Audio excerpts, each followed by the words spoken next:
Entering the Mayo Experience. Mayo Experience. Mayo Experience. Mayo Experience. Experience. Welcome to the Pat Mayo Experience, Travelers Championship DraftKings picks, and preview if you out there, want to get into a draw for 20 DK bucks. Here's what you do. 3 ways to do it. 1, smash the like button for the episode. Leave your DraftKings handle in the comment section. Tell me your 2 favorite plays in the $7,000 range. There's a bunch of great plays in the $7,000 range, but who are your 2 favorites? If you want to rate, review, and subscribe to the Pat Mayo Experience audio podcast, do that on iTunes, Spotify, Stitcher, wherever you download the Pat Mayo Experience podcast. Leave a 5-star review, DraftKings handle, and something nice about the show. Or just follow me on Instagram, comment on one of the golf pictures that are up there with your DraftKings handle, and boom, you too are in a draw for 20 DK bucks. If you are looking for the DraftKings Pat Mayo Experience Open this week for the Travelers Championship, you can find it on my Facebook page in the description of one of the videos that are up there right now, either this show or Monday's show with Jeff Feinberg, or in the description of the audio podcast. The link will no longer be appearing on YouTube. I will have a link where you can find it very easily by clicking on my Facebook page, but that's about it. There are 4,000 spots this week. It's over half full already, so you might want to get on top of that. No live chat this week. In fact, Wednesdays are now becoming fantasy football days, with football inching ever so close. And frankly, you see these nice lights that make me bright. Football keeps the cash going, so football needs to be talked about a little bit more. But we'll still have Monday, Tuesdays for golf, and during Major Week, obviously for the Open Championship, we'll be back to having the live chat for that. Become a member at fantasynational.com right now. People had a lot of success with Fantasy National, especially in the showdown game with the live stats at the US Open. And if you subscribe for 1 month right now, the monthly pass, that will bring you through Open Championship Week. So you get 5 tournaments on the monthly membership. So I suggest going to check that out, fantasynational.com. Joining me now from DK Live, it is DJ Jazzy Geoff Ulrich. What's happening? Not much. Just coming off the US Open. Thought it was a pretty good event. Actually hit a winner this week, Pat. I mean, I'm first in like 3 months, coming off the coldest stretch of my life. So that was nice. But yeah, looking forward to the Travelers too. I mean, this is a good event. It's really nice setup. I mean, a lot easier course than we saw last week, obviously. I don't know how much more easy it's going to be than last week, to tell you the truth. We've seen some years where the winning score is like 11 under. That's true. That's true. It kind of depends on the weather there too. I mean, it depends on the weather every week, but yeah, when it does get windy there and the course, it can sometimes play a little bit tougher, but we saw someone shoot a 58 on this course. Last year, Stuart Sink shot 62, Bubba shot 63 in the final round. So it does come down to conditions. A lot of rain in the forecast right now. We'll see how that plays out. But yeah, it's a good course either way. Like, it's usually a pretty exciting event. Lots of comeback winners at the Travelers over the years. So what do you make of this course? Obviously, it's going to play a bit easier. It's one of the second shortest course on the PGA Tour. Yet, when I go back and look at the winners, there's a lot of bombers that win here. Yeah, I mean, I was actually last night, I was going through Bubba's last round just to see how he was playing some of these holes. And like, he was taking them right on. I mean, like, he was cutting dog legs and hitting them like 350 into the green. On the last hole, he had a drive 360 yards, so he had 60 yards in. Like, I think the one thing about TPC River Highlands that sort of makes it a little bit different from, like, say, Colonial or Hilton Head, these other shorter die courses, I just don't think there's as many dog legs, and I think it plays a little bit more straightforward than those other tracks. And I think the bombers can take advantage of it if they're having a good driving week. You can't just come and just hit it all over the place. Obviously, you're still going to get in tree. You can hit it in the water here because there's a lot of water, but a guy like Bubba, who obviously almost every week is like top 10 off the tee. I think he's kind of figured out how to cut some of these corners really well. And it's going to be interesting to see how like some of these young players play it, like Hovland and Matthew Wolf, who can hit it pretty much as far as Bubba, but maybe don't have the experience, obviously. So when you think about the stats for this week, when I did the deep dive on Fantasy National, I did notice that off the tee and approach are a lot closer in terms of the overall top 10 finishers over the past 6 years than almost any other course. Like we talked about, Pebble Beach is a second shot course. Like, you need to be having your irons fired up, and you're going to need to have your irons fired up at TPC River Highlands, but you need to be able to drive it as well. That gap isn't as large. So would that swing you onto some good off the tee players that maybe you really wouldn't consider in a normal week? I think so. I think you're like I said. I mean, I think the big bombers here have upside, but I think it's still a bit of a putting fest too. Like most winners have pretty good strokes gained putting for the week. Like you can't come here and expect to win and be like 40th in strokes gained putting, or at least most years I know you haven't been able to do that. So it's one of those things. I think the bombers lead me more to GPP plays, sort of, if they don't have the experience, but they're good off the tee. And a guy like Hovland is probably a perfect example because he led the field in strokes gained off the tee last week at the US Open. If he can come in and drive it like that and he makes smart decisions, there's all the potential in the world. He could really like put up some low numbers this week. But if he gets a little bit offline here, like I said, we've seen guys like Justin Thomas come here with the same strategy and miss the cut. So it can work either way, a Bubba or a Justin Thomas miscut. We'll see. Like, I think those guys are very interesting for GPPs though, because one of them is probably going to have a very big week. So. Yeah. Do you think do you put any consideration to the fact that the U.S. Open was on the West Coast this year, and a lot of these guys played all 4 rounds at Pebble Beach? Now they're making the trek back across the country to play here. Like last year, not so big of a deal with the U.S. Open on Long Island, then going to Hartford. It's like an hour, especially with the, if you got a private flight, then it's even shorter. But this time around, like you're adjusting time zones. The U.S. Open is pretty taxing, especially if you were somewhat in contention. Like I'm even thinking like the Molinaris of the world, or even the Brysons who put up a decent show. I'm not talking about like the Tommy Fleetwoods who gagged away his week and was just kind of out there putting around for 2 days and like, I'm kind of out of it. Who really cares? So does that weight anything with you this week, or are you just going to choose to throw it aside? I mean, it definitely weights something. I mean, I threw out the trend earlier or yesterday that, 6 of the last 8 winners of the Travelers, when it's been held after the US Open, were guys who either didn't play the US Open or missed the cut. So it clearly is an advantage to come here a little bit rested. And I'm not so concerned about the time difference, although you're right. It's probably going to be even a little bit more taxing than usual. I think it's just the fatigue of playing a US Open and the fact that they're just coming onto a completely different course all of a sudden. I mean, the US Open is a very specific setup. The players don't see that every year. I mean, the rough is always higher. The greens are always a lot faster. So it's just going to be a very different setup. And I really feel like it's been a pretty big disadvantage for players in the past. So it doesn't mean you have to ignore everyone. I mean, you can't. That's impossible. But I think especially for betting and for playing players at the top, I'm looking at players who either didn't make the cut, maybe didn't play as you go lower down, and then maybe just weren't quite as taxed by the week. Like you mentioned a guy like Molinari. I mean, he was kind of in there, but Fleetwood is a pretty good example. And he might end up being a really low in play this week, but he really didn't do anything last 2 days. So I can't see how taxed he'd be from playing in that event. So I guess the other thing is, in terms of lineup construction, if we're going to go sort of off that basis, that leads me to no players above $10,000, and even some of the $9,000 players I'm not super interested in. I was thinking about leaving a bunch of money on the table this week, and I talked about the draw being Loda, who are your 2 favorite guys in the 7K range. Maybe play like 4 7K guys and 2 low 8s guys, or maybe a 9 guy. I don't know. Like, it feels like fewer people are going to use the Stars and Scrubs roster this week, and people will go balanced.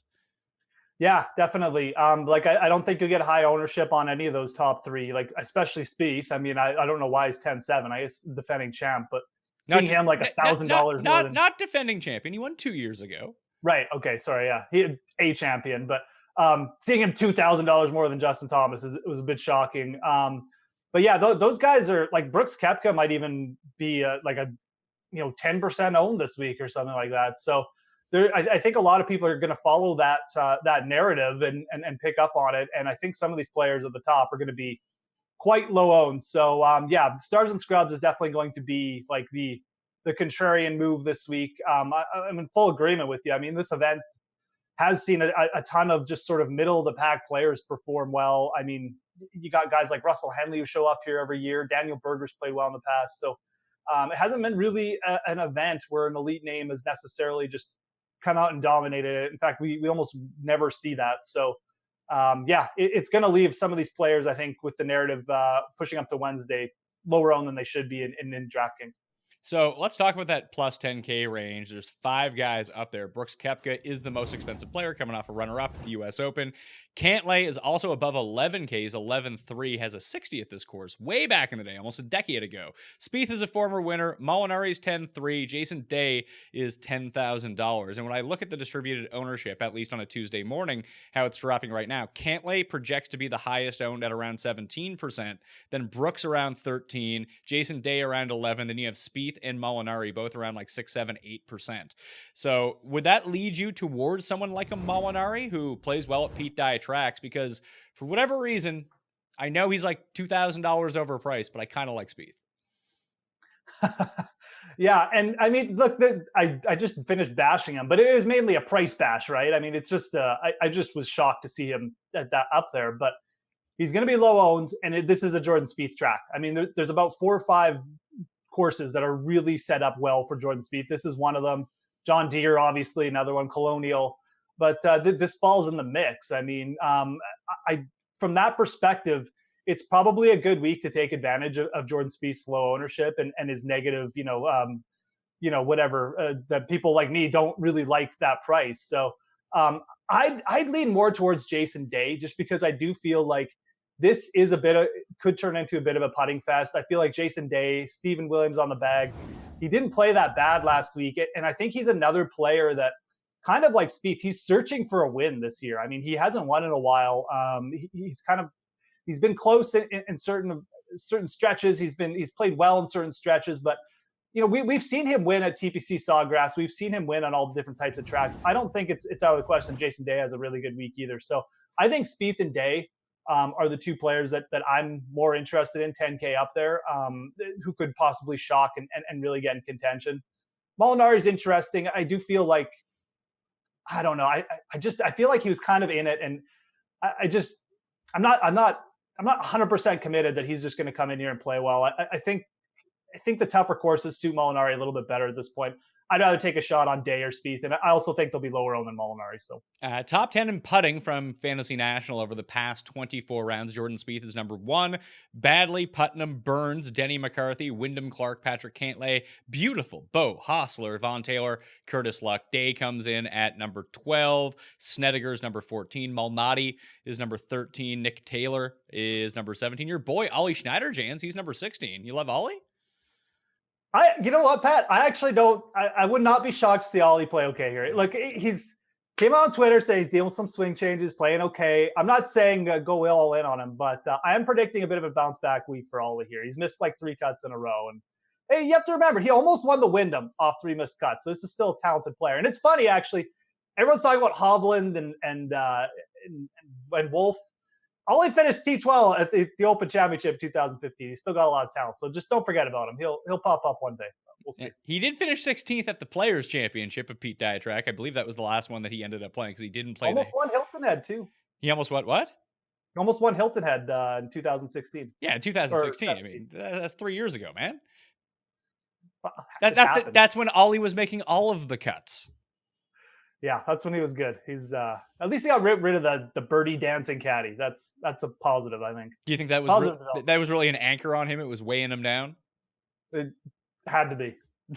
So Brooks and Cantlay are the 2 really interesting ones. It seems like people are putting their flag in the ground. They like this setup more for Cantlay over Brooks, which seems kind of crazy because if this was a major, obviously around the same price, people would play Brooks 6-1 over Patrick Cantlay. But I kind of tend to agree with them that it seems like there's more at stake for Cantlay here. Like I don't even know why Brooks is playing this, telling you the truth. Yeah, I mean I was a little shocked to see him on the old roster there too. Like I know he played it last year. He committed early, I think, but I figured it was just like a one-time thing. The one thing I'll say, players really like this event. Like you always get players saying they like the course. They just like the way it's set up. So obviously something clicked here for Brooks. He did shoot 65 here in the last round. So last year, obviously Cantlay's got the 60. I agree though. I mean, it's kind of got to be Cantlay for me. I mean, he's playing so well. He's got to see this stretch of golf that he's in right now as just an opportunity to rack up some wins. And I kind of harken back to last year when Bryson got in that same form too, and he just started racking up wins, was in contention every week. Obviously, Cantlay didn't get off to a great start last week, but he ended up T21. And nothing has really changed since he dominated at Memorial. So I think this is more of a Cantlay setup for sure. He's obviously got some wicked experience playing this. I mean, shooting a 60 obviously is no joke, and I would lean him, even though I think Brooks is an interesting GPP target at under 15%.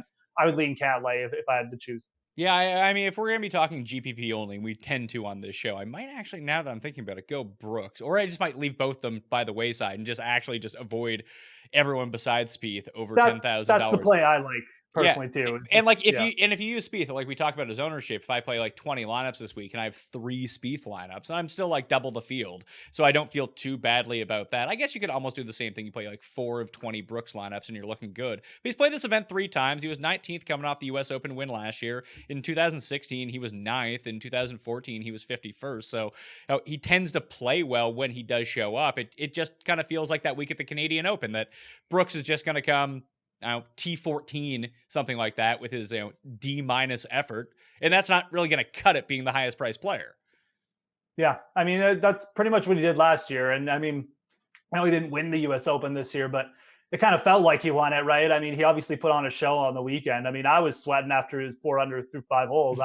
I was like, Gary Woodland's going to shoot a 67 and lose the U.S. Open or something. So, yeah, I agree. I mean, it just feels like there's got to be a little bit of a letdown, even if he shoots, like you said, even if he comes T14 and he has like 1 solid round on the weekend, it feels like it's not going to be enough because the rest of this field is stacked. You've got guys under him like a Spieth, like a Justin Thomas, Fleetwood, DeChambeau. I mean, any one of these guys could come out and dominate. If you pay up for Brooks and then you can't roster those other guys, I feel like that's not good. I feel like I'd rather go aim for 2 of those 9K guys or one 10K guy and a 9K guy than roster Brooks. I know the results have been awesome with Cantlay so far, but he has gained over 4 strokes putting in 3 of his past 4 events. And just historically looking at his performances, like when was I think let me just sort here by strokes gained putting. 1, 2.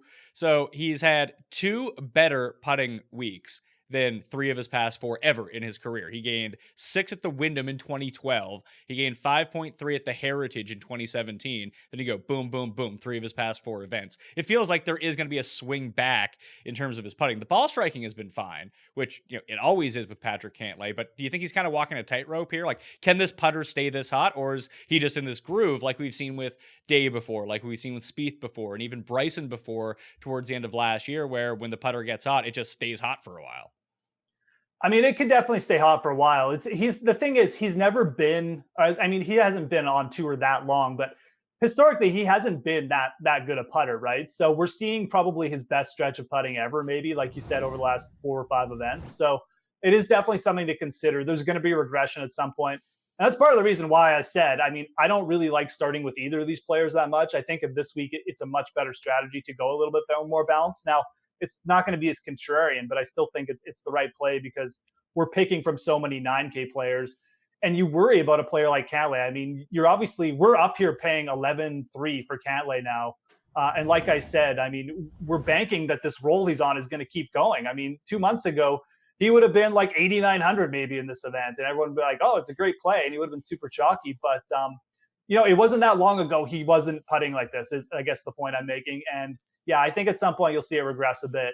But, these guys can keep on a roll for a while still. And he is one of the few people in the field, I guess Louis would be the other one, that I just worry about traveling back across the country. Like, there was always a thing with Cantlay. He has these back problems, and he so rarely ever played in back-to-back weeks. Now, it didn't make a difference from the Masters to the Heritage. He performed really well at both, challenged to win at both. But that's sort of an outlier for him to see him play in back-to-back weeks like this. And this is the spot that gave him, I believe it was his first invitation to come play on tour. So I think he feels he owes something to this tournament. I don't know, that kind of worries me too. I'm just trying to talk myself out of Patrick Cantlay so I can feel like a moron when he wins.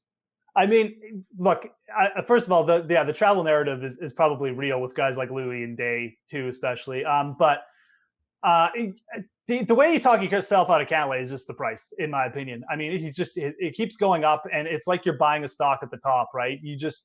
At some point, I think you just say, if he wins, he wins, but he's 11-3, and he basically almost has to win or come top 3 now to pay off. So I'm okay fading that. I'm almost always okay fading those situations. And I think that's a situation you're in at Cantlay now because you're getting players like Justin Thomas. You're getting players like Jason Day, like over $1,000 cheaper. And I think that's a pretty easy way to talk yourself out of it. At least it is for me. So I thought it was buy high, sell low. Have I been doing this wrong the entire time? that's what I do, Pat. So, I mean, yeah, that's why I haven't upgraded my room in years. I don't have money for a paint job. 9K range, you mentioned Justin Thomas. He's back again. Good ball striking week at the U.S. Open. That's 2 consecutive weeks where the guy can't make a fucking putt and just destroying my life over it. I have him projected around like 15% too. The highest projected player on the slate is at 9,500. That's Paul Casey. Then you got Fleetwood, DeChambeau, and Mark Leishman and Tony Finau above the $9,000 range. Trying to figure out what to do here. Do I want to bite on either Thomas or Paul Casey, both coming with pretty good ownership? Looks like Bryson's coming in carrying some ownership too. I think I might go down to the bottom of the 9K range. Like if I started my lineups with Leishman and Finau, I think I could get access to the chalky 7K guys, the chalky 8K guys, and not really have to worry about it because I have those guys projected at like 8, 9, 10%. Yeah, no, I mean, look, if Tony Finau's 8% this week, give me all the Tony Finau. I like I said, I do like the narrative that, you know, guys who missed the cut and didn't play well last week are coming in here a little fresher. It's worked out well in the past. And I really like Justin Thomas this week. I mean, I agree. I mean, look, he putted like crap the last 2 weeks, but he still finished T20 in Canada, putting like shit, like you said. I mean, he put up a solid finish without the putter. If this guy putts well on a course like TPC River Highlands, you saw what he did that year at Waihaile at the Sony Open. I mean, he will destroy this course. He's already got a T3 here on a year he did putt well. I think some people are going to look at the course history and see 2 missed cuts and get taken off, and I think that's a real mistake. Strokes gain approach is absolutely fine. He's actually top 6, I think, in both 125, 150, and 150, 175 proximity. It's exactly what you want on TPC River Highlands. Justin Thomas is where I'd start this week personally. I think he's getting way disrespected over like one bad week, basically at the U.S. Open. And I like your call on Finau. If he's going to be under 10% finally, because people are ganging up on like Bryson or Paul Casey, yeah, I think it's time to take advantage. It's the last time that Tony Finau actually lost. He's lost on approach in 2 consecutive events. The last time before that was WGC Mexico and Valspar last year. And I did find that Riviera and Innisbrook Resort, the Copperhead course, actually do correlate really well to here for whatever reason. And even Bubba's played well at Valspar in the past. And obviously Casey has played well at both of them. Streelman has won this event and Valspar. And there's someone else too who I'm completely missing. Spieth has won both. Patrick Reed has played well at both.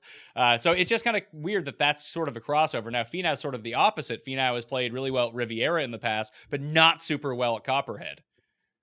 Yeah, no, I mean, I think Copperhead, Valspar, it's almost like a harder version of TPC River Highlands because there's a little bit harder driving holes, a little bit more like tighter fairways, but at the same time, the setup's really the same. Like I was going actually through the courses because I know there's a correlation, and like there's a couple holes that coming in that are the same. The par 3s over water look similar.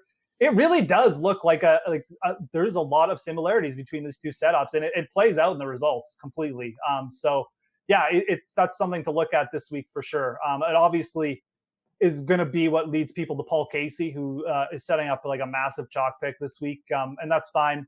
I think he's an easier fade for GPPs personally, but yeah, that correlation with Valspar is real in my opinion. So yeah, so not only does Paul Casey have the corollary course success where he's won Valspar consecutive years, he also has a lot of success at this course with 2 runners-up in the past 4 years. Yeah. So and just statistically coming in, he rates out really, really well, and he has putted well at this tournament in the past.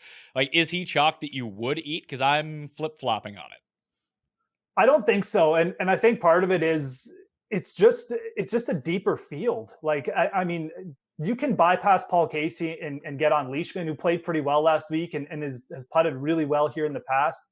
I don't even mind going down to Louis, who I know people are probably going to be off because he putted so well last week, but he has tended in his career to rack up top 10s. Like we saw him almost win at the Valspar too. So, I mean, there's correlation there. And then the next week, he almost beat Kisner in the match play in the quarters. So Louis is a player with some good momentum when he has it. And right now, I think he has it because he's coming off his best putting week, maybe one of his best putting weeks of his life. And if he putts well again, I mean, he's a player who should be looking for a win in the U.S. So I little bit worried about the cross-country Travelers. Always risk when you roster Louis, but I like him. I mean, at 8,800, I think he's going to be really low owned, and I don't mind taking him on for one more week here.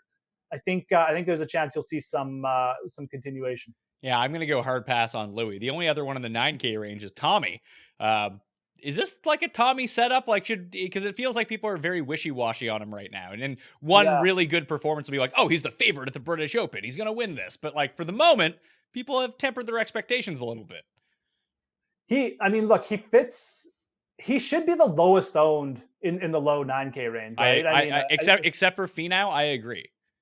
Okay, so Finau might. And that's that's kind of why I like Finau, but you're definitely going to get lower ownership on Tommy. I think the problem is he burned a lot of people last week. I think a lot of people were expecting him to kind of pop up, and he didn't. There's absolutely nothing wrong with the setup for him. I mean, look, the guy's just turned into a really solid all-around player. It just feels like lately he's just a little off. So he didn't contend at all last week. He shouldn't be burned out in the least. I don't mind taking a shot with Tommy.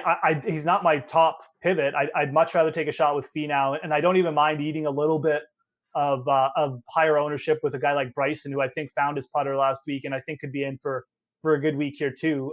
But Tommy makes sense from a GPP play. I personally would rank him probably last among those 5 guys, like at the bottom. But just from a pure ownership perspective, there's always some value there. So.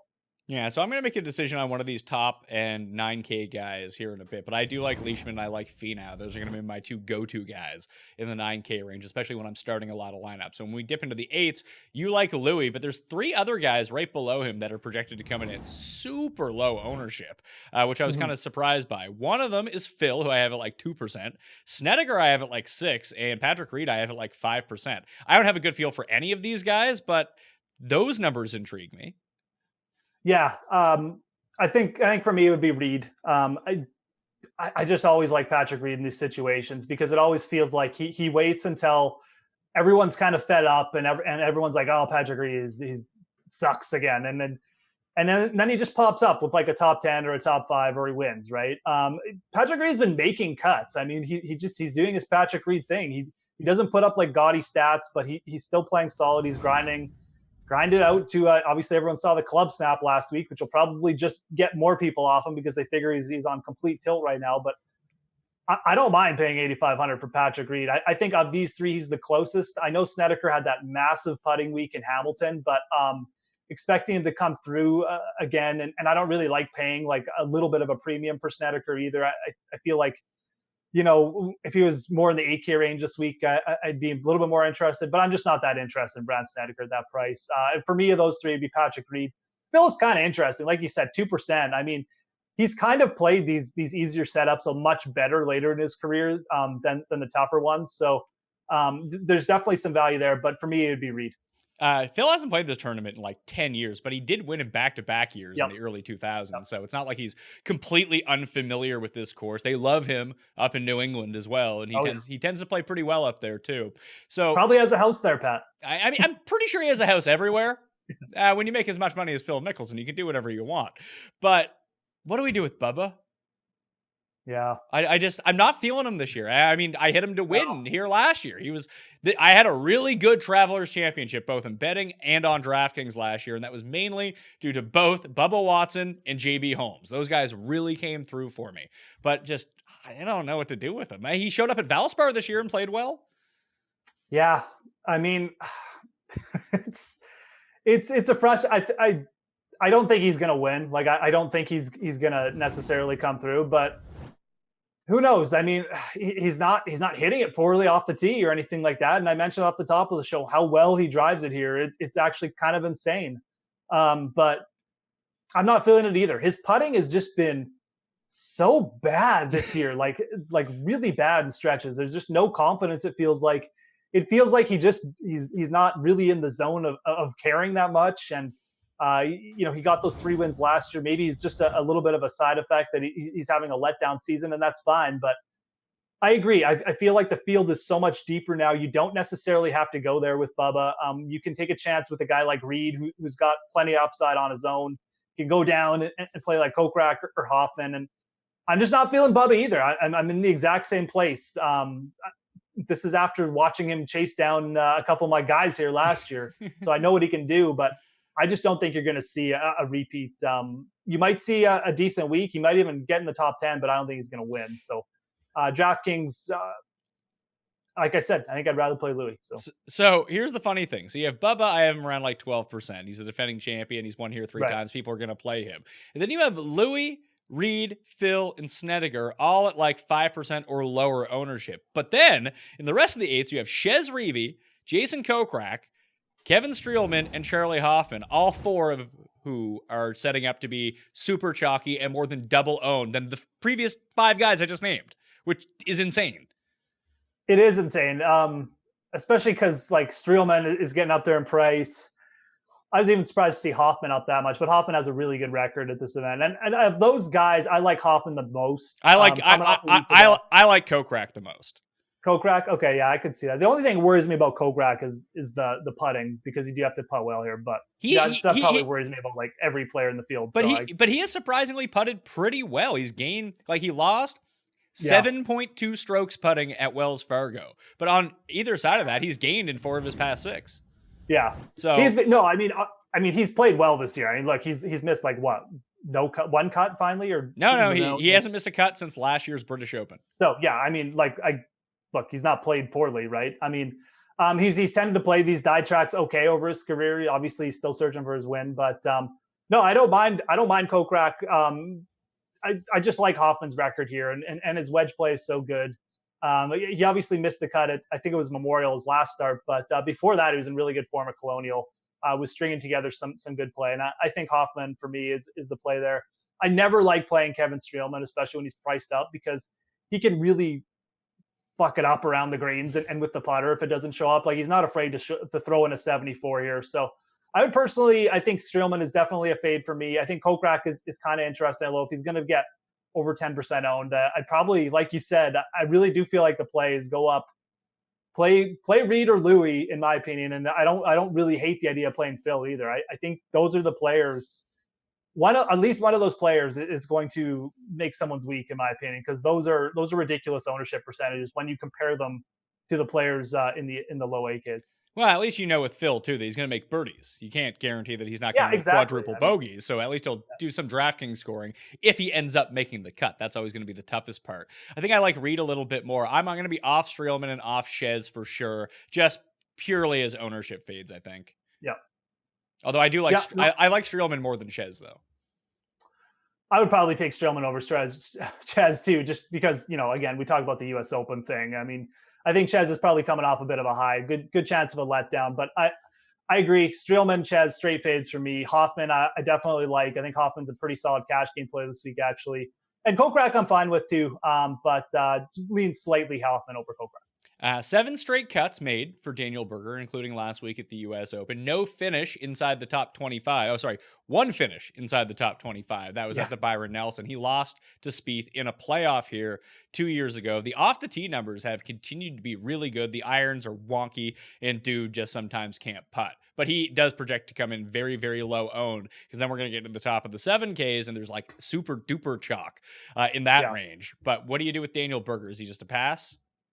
No, I think there's some interest there from me. I mean, he's played these par 70 venues really well over his career.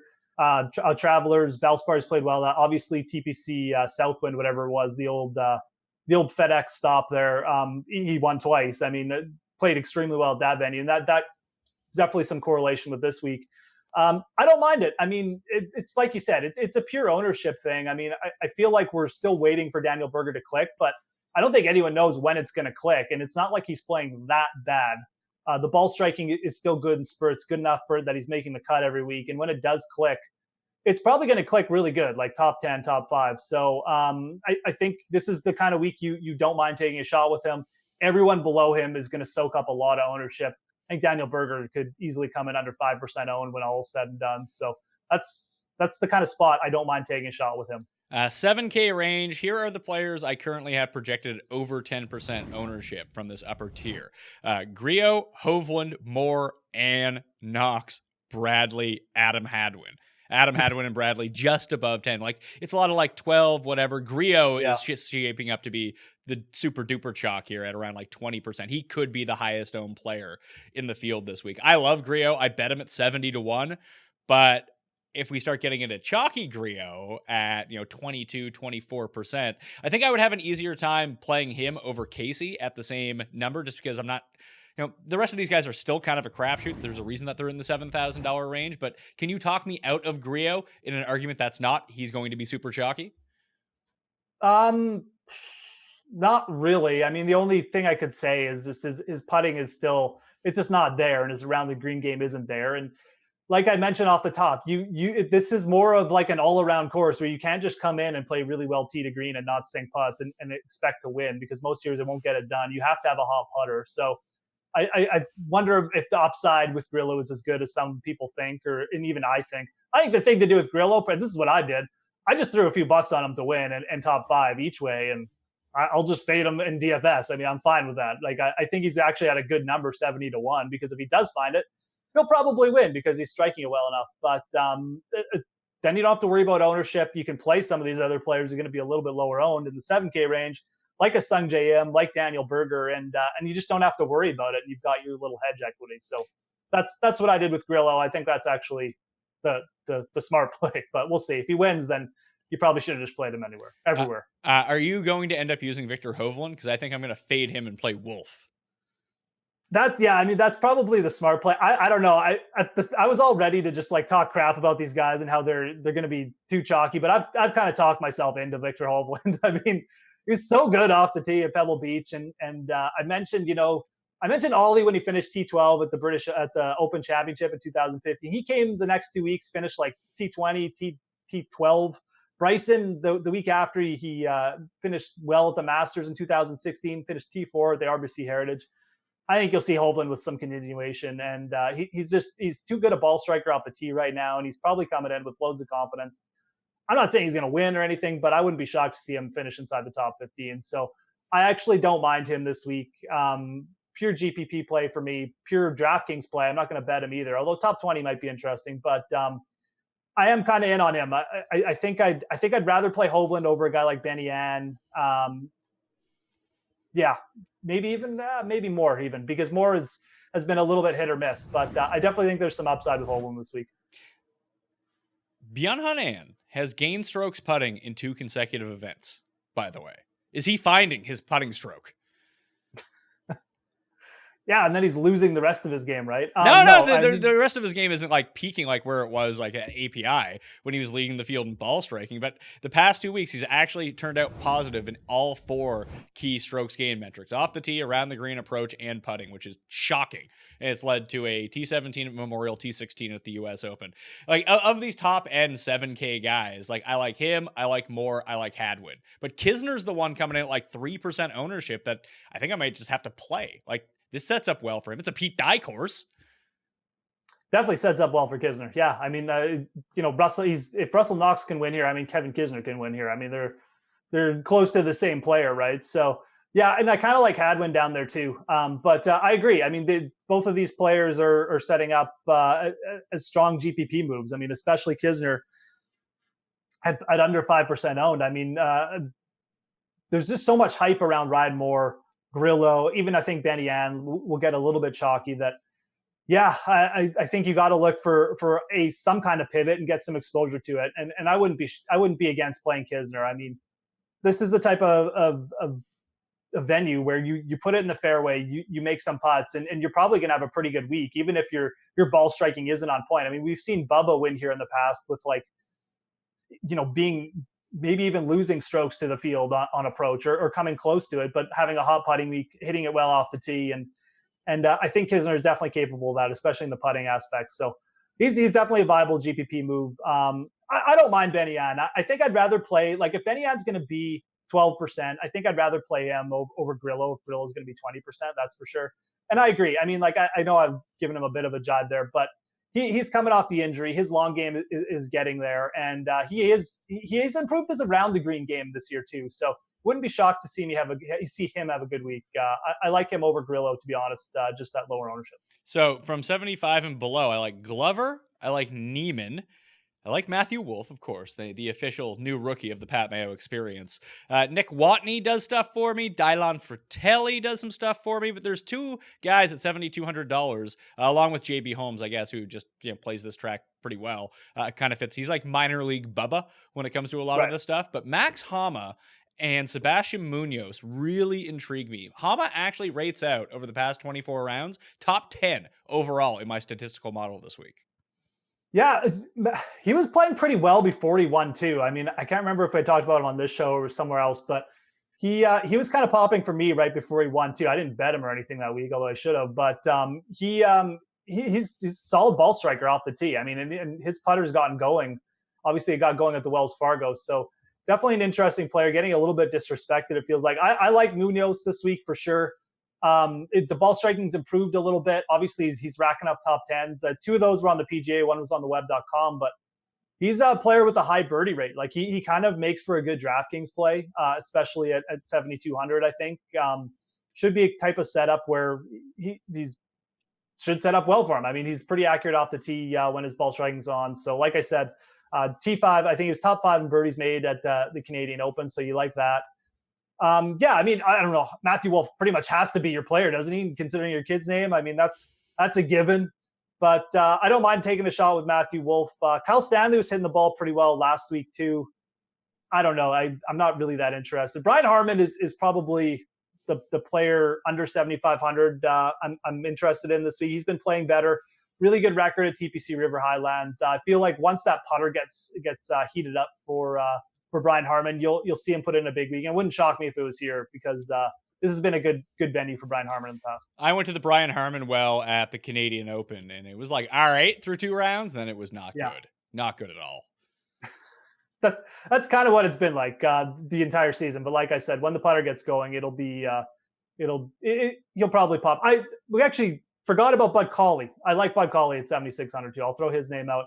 If you can get up to Bud Cauley off Brian Harman, I much prefer Bud Cauley. He's been trending kind of in an all-around scenario, showing up with the putter some weeks he doesn't, but the weeks he has been, it's been really good. You saw him pop at Memorial a bit. Really good all-around player. He was a first-round leader here back in like 2014. He's got a 63 at this course, so I like Bud Cauley this week at 76. So if you had to enter the draw for 20 DK bucks by smashing the like button of the episode, leaving your DraftKings handle in the comment section, and give me your 2 favorite players in the $7,000 range, which 2 players would that be? I would have to go with Bud Cauley and I'll go Munoz because I like the Munoz. Cauley and Munoz, really? Yeah. Man. All right. Okay. I think Hadwin's my favorite play in the $7,000 range. And I want to say Griot, but that chalk is really starting to scare me. I will not be deterred, though. I'll say Griot and Hadwin are my 2 favorite guys. Okay. But I do like Lucas Glover. I think he's just kind of going overlooked this week.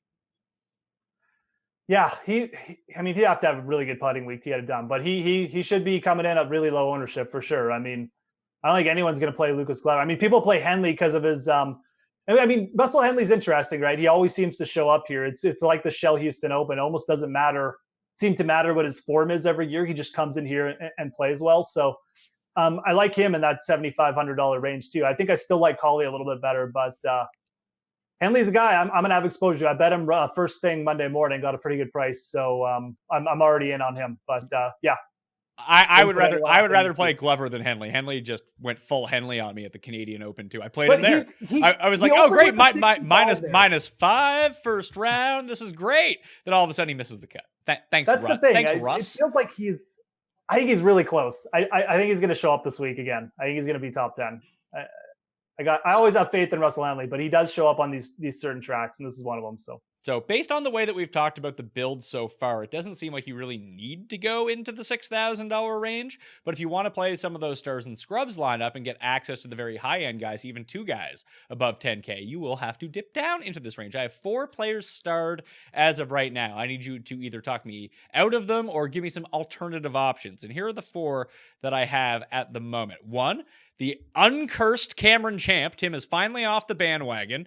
It's time for Cameron Champ, whether it be 200 to 1, whether it be at $6,800. I like Cameron Champ. We talk about guys that gain strokes off the tee. That hasn't gone away. He can bomb and gouge this place. No problem. He's played well at shorter courses so far in his career, too. Trey Mullinix is one at $6,800. I don't enjoy really his recent form, but this is the kind of course where he's played well in the past. Then you have Ryan Armour at 65 and Boo Weekly at $6,200.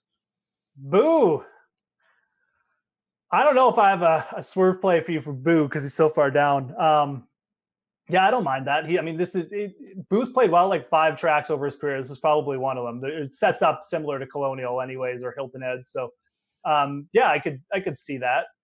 Trey Mullinix, I like Trey Mullinix. I feel like his game has gone off a little bit over the last month or so. And if he's not driving it straight, or if he just doesn't have confidence with the putter, I'd rather play over Trey Mullins. I'd rather play Steven Yeager again. I know I mentioned him when we did the Canadian Open, and he came through for me. I mean, T14, he's got some confidence right now. And this is a player who, like Jim Furyk, has shot a 58.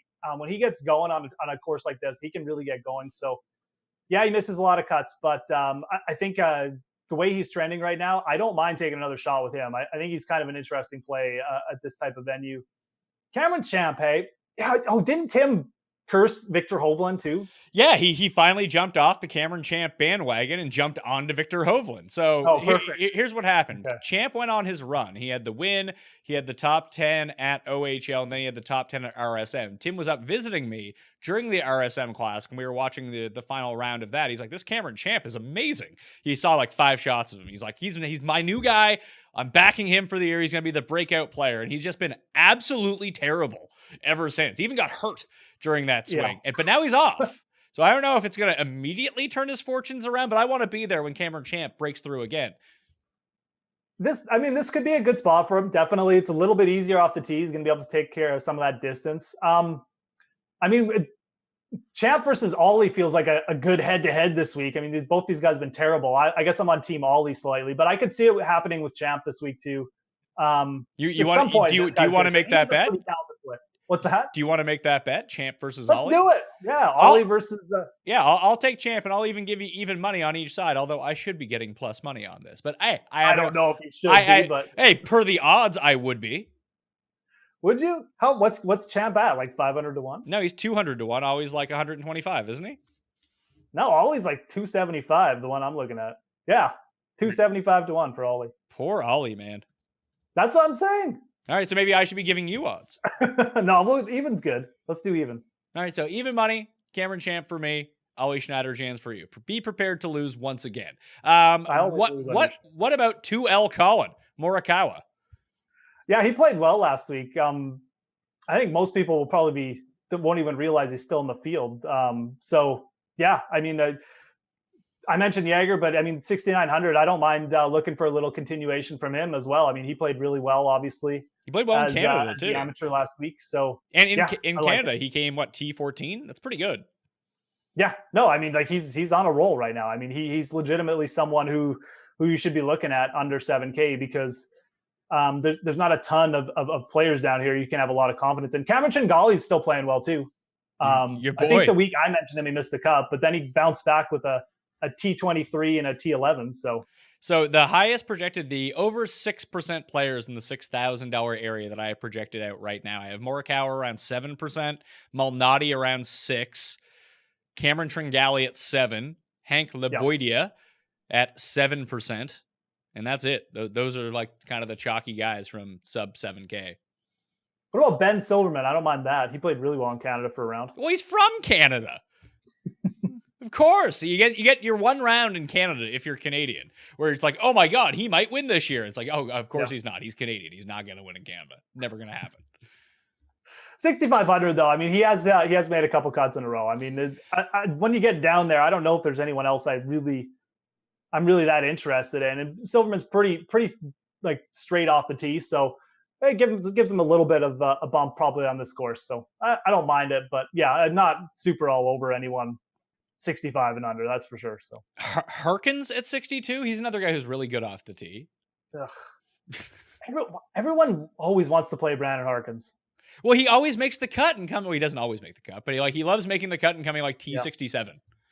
And he always posts like decent tee to green numbers too. I think that's what sucks most people in, but then he just sucks everywhere else. But well, yeah, he has gained strokes putting once this year, so that's nice. Wow, that's good. So no one else in the 6Ks. I think Morikawa is going to end up cracking my lineups. Yeah, no, I mean, I'm definitely over that. I mean, I almost forgot about him under there because I was talking about Jaeger, but Morikawa is definitely like someone I'd be more confident in making the putt or making the cut, I should say. Malnati's played okay too of late.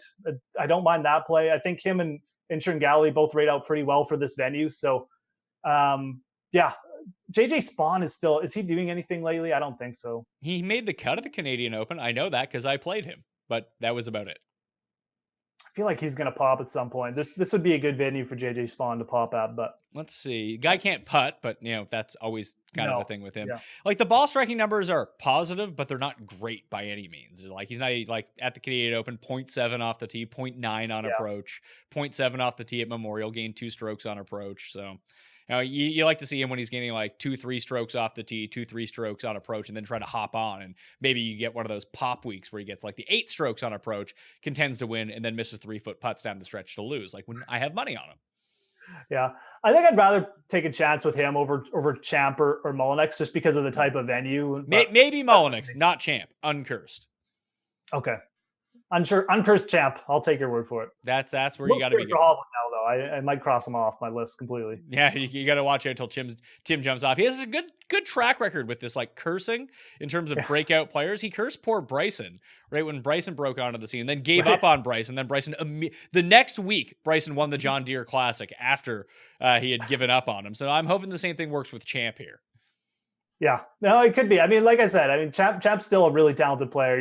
It's not like we've heard the last from him by any stretch of the imagination. But he's going through a tough streak. We'll see. He's starting to get it back a little bit. In fairness to him, like he's not as bad as he was in February and March. I mean, he was putting really well, like in the swing season. I think that's what most people overlook. Like he was just dialed in with the putter, and once that went away, the rest of his game seemed to lose confidence. Then he got injured, like you said. Then he got Anderkurst or whatever, and it's just all been downhill. But yeah, this is a good spot. I mean, like we said before, if you want to take a shot with a player, you might as well do it with a talented one. So there's no shame in that. Just be prepared for another bad week and him not putting it all together. But the upside is there. Yeah, sure. You already gained 9, 4, and 5 strokes putting in his like hot streak through the swing season, which included that win. But he has gained an average of around 4.1 strokes off the tee in his past 5 events, which is kind of crazy. And he missed the cut in 3 of those. That's the thing. I mean, there's no doubt about what he can do off the tee, and he's probably going to do some crazy stuff this week too, because like I said, some of these holes will set up really well for him to bomb it. But I don't know. It's a bridge too far for me to see. I mean, he could definitely pop, and obviously we got the bet going on, but I don't see this as like a great Cameron Champ track, but we'll see what happens. I guess not huge into it. Maybe he can refine his putting stroke and everything will be fine. You gain a bunch putting, gain a bunch off the tee. That's like the recipe for this course. That is pretty much what you have to do. I mean, you bring some decent ball striking, get really hot with the putter, and all of a sudden you're like T5. So that's kind of what Bubba's done here. I mean, he just drives it so well, cuts the corner on all the par 4s, and then sinks some putts, and he's won it 3 times. So it's an interesting track. I really like it. It's got the drivable par 4 coming down the stretch, an interesting par 5 with water, and a tough par 3 with water too. So always some blow-ups coming down the stretch. I'll never forget when Russell Henley 5-putted and moved himself from like T2 to like T11 and blew my each way here. But yeah, I got some bad memories here. Geoff Ulrich at The Fantasy Grind on Twitter. Let everyone know where they can find your work. Yeah, DraftKings playbook, and you can always check out the Sweat Show going on daily. It's on my Twitter feed usually, but you can check out at the Sweat on Twitter too for that. But yeah, weekly golf cheat sheet up on DraftKings Playbook. Definitely check that out. Should have some NFL articles coming out soon once August hits. All right, you can find my cheat sheet also up on DraftKingsPlaybook.com. And if you want to play in the Pat Mayo Experience DraftKings Open, head to my Facebook page, check out the description of this video or Monday's show. You can find the link in there, as you can for any of the golf audio podcasts. It's filling up quickly, so go get your spot for the Travelers Championship. I'm Pat Mayo. Thank you for watching. I'll see you next time. Pat Mayo Experience! Experience!